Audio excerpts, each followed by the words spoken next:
about the bonus. Bonus, yeah? Is the bonus confirmed? The bonus is not confirmed. You only record whatever it is in your hand. When it is not confirmed, does it fall into your cash flow statement? No. Okay, bonus, when it is not confirmed, it is not in your cash flow statement. Got it? Don't ask me to repeat, yeah? One more time. If the bonus is not confirmed, it is not your money yet. Not your money yet is not supposed to be in any of your financial statements. Okay? Now, yes, but you are not given what is the balance right now. So you have to find out what is the balance using amortization. Okay, good. Now this is the asset. Okay, well, when you classify the cash flows, net flow statement, liquid asset versus investment asset, there is no right or wrong what amount should be in your liquid asset or investment asset. But one thing, liquid asset is referring to something that can convert into cash easily, without losing much of its value. Obviously, house is not. But KLSE, is that something that you can convert into cash easily? It depends on individual. Okay? It depends on individual. Okay, then joint account and all that, definitely. Gold collection, it is all depends. Okay, so life insurance, the cash value of life insurance should be in your asset. Expenses, okay, good. Now, here, a lot of you ask me, Miss, they have a car, but is this amount, what is their car amount? First, the total car financed by, the car is financed by, it's under loan. So the total outstanding for both cars is this one. What is this? This is loan, right? So this is their annual hire purchase repayment. So he needs 8,500 to maintain the car, and he has a comprehensive insurance. And Helen's comprehensive is 35. What is this 60 and 35? Do you remember in chapter 3 I told you that how do we determine our sum assured for the car? Is the market value of the car, right? So what is the market value of my car right now? The Honda sum assured is 60,000. So does that mean that is my market value of the Honda Accord? Yes. So this is the market value of the Honda, and this is the market value of the Myvi. Where do you put market value? Cash flow, right? Oh, sorry. Net worth statement assets, right? The rest of it should be good. Okay. All this you have to work out. Okay, well, he got reimbursement on the phone bill. It depends on you. You want to adjust it at the expenses or you want to adjust it in the inflow. Because if you adjust both, either one, the answer will be the same. And also he has this 10%, what do we call? He has this income, right? 10% allowance, so you can adjust it accordingly. So far, okay? I think here should be fine. Question is question 2. Question 2, yeah? Now, everybody, please take a look. What is question 2 all about? It says that they want to retire. They want to retire. When are they going to retire? When Jackson is 60. How old is Jackson right now? How old is he? Hello? You haven't read it? I read it by 42.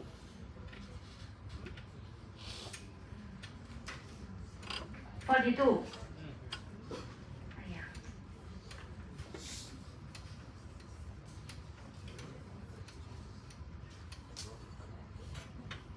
Okay, well, you tell me. Okay, so now this is the timeline. Jackson one is now here age 40 or 42? 42。他几岁？还有18年吗？要做不42啦。不是，他现在几岁？How old is he right now?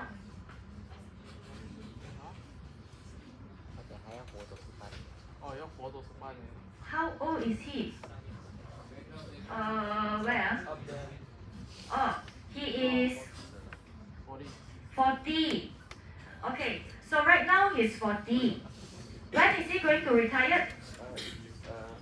He wants to retire at age 60, right? When he retired, he's not going to die immediately. He will survive for another 18 years until 78. He thinks okay, so feel that when he retires, he wants to have some money. He wants to have some money. He wants to have 10,000 per month in today's value. 10,000 per month in today's value. Which means that today 10,000. Now why he say 10,000 today? Is the value today and value 20 years later the same? No. Why? Inflation. Okay, so first thing is that you have to find out what is the future value of this 10,000 20 years later.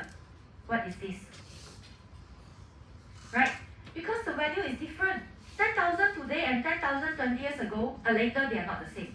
So you have to find out what is the future value. And this one will become your regular amount that he has to pick out every month, every year, right? So you can either annualize it or you stick to monthly.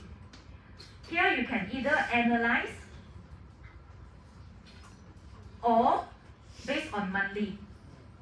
Up to you. If you direct 12 yearly, then this one will be yearly. If this is monthly, this will be monthly. Got it? Understand? Okay, I'm now introducing you the concept. It's up to you and your group to decide later on, yeah? So now you find out the PMT. This PMT is the amount that he's going to receive for the next 18 years, right? So same thing, if it is monthly, PY equals to 12. If it is yearly, PY equals to 1. So you have to decide on your end. Understand? Okay, so now the question is asking, if he wants this amount, what is the amount that he must have when he retired? So we want to find this. We want to find PV. Now, the problem here is there are two interest. One is 5 and one is 7. One is 5 and one is 7. Now, tell me, this 10% will increase due to 7 or 5? What? Due to what rate? It's due to inflation, right? And the inflation is how many percent? 5. The inflation is 5%. Okay, now everybody, after you find out the inflated rate, do you think the inflation will say, hey, okay, well, now you already retired, we stop the inflation for you. Will the inflation stop at age 60? No. The inflation will still continue, right? Correct? Now, at the same time, he said, this money must come from a fund. Where do you put this fund? This fund is earning some return. This fund is earning 7% return. Right? And you want to find PV. Now, what rate should you use? Okay, you will use net rate of return. I want you to go to Google and do it. Net rate of return, or those who have already studied CFP, is called adjusted I. You will use net rate of return to find out what is this PV. Okay, find out this PV. Got it? Step 1 is to find out what is the inflated. Step 1, inflated 10,000 in 20 years. Step 2 is to find out what is the PV. I've given you a clue, use net rate of return or adjusted I. And here you have return, you have inflation. Because there are two rates, that's why you have to use net rate of return. in a very short, simple manner, which means 7 minus 5 lah. 7% minus 5, that is net rate of return. Okay, then after that you find this one. So which means PMT, I, and you want to find what is this PV. So everybody should almost get the same amount of PV. Now after you get the PV, that is not the end. He asks you, is he going to have enough or not? Okay, would they be able to achieve their financial goal? Right now, what do they have? Now, what do they have? You already prepared their cash flow and net worth statement, right? You identify right now they have assets. What assets? They have EPF, they have savings, they have investment, they have other assets. Now tell me, are the value of this asset going to be the same 20 years later? No, this asset definitely will grow, right? Will grow. So you have to find out step 3, what is the future value of the assets? The assets, we assume that they are growing at the same rate, which is 7%. Because the question said that they anticipate 7% return for pre and post-retirement. Got it? So now you are going to find out what is the future value of the asset. The future value of the asset. Then finally, step 4.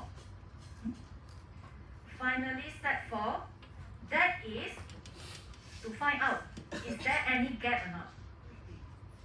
What they want, this is what they want, this is what they need, and equals, what they have,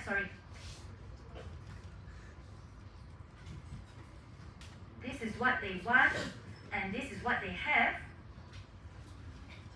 and this one is what they need. Is there any gap? This is what they need. Definitely there will be a gap. I can tell you that the PV can be quite huge, and the FV can be a 2-3 million. Then the gap is there. There is a gap.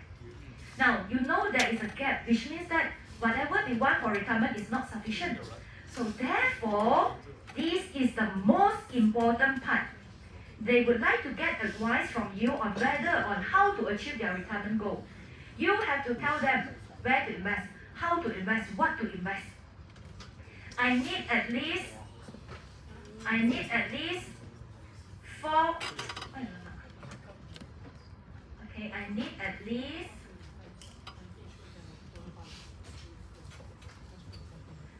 recommendation 4 to 5 only. 4 to 5 recommendation. Where to invest, for example, where? Let's say unit trust, let's say.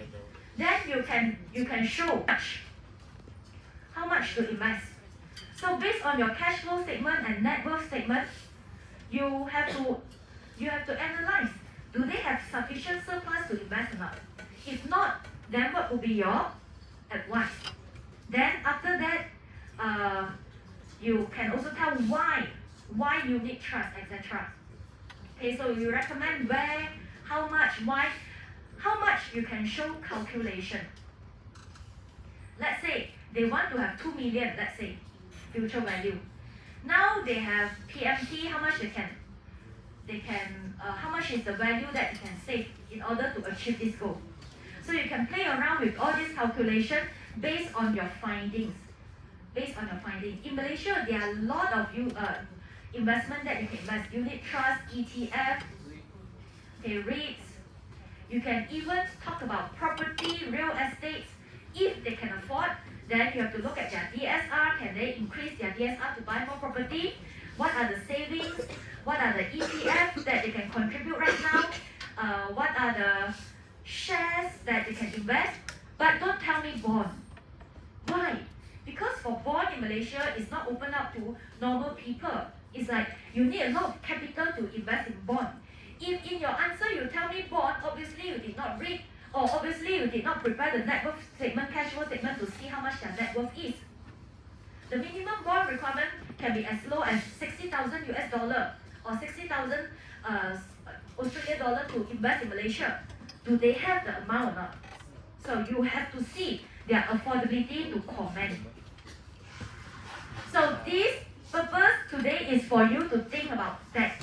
Question 1 and 3, I don't think it's a lot of problem. Only question 2, you have to think about the solution, where the group works really come in, yeah?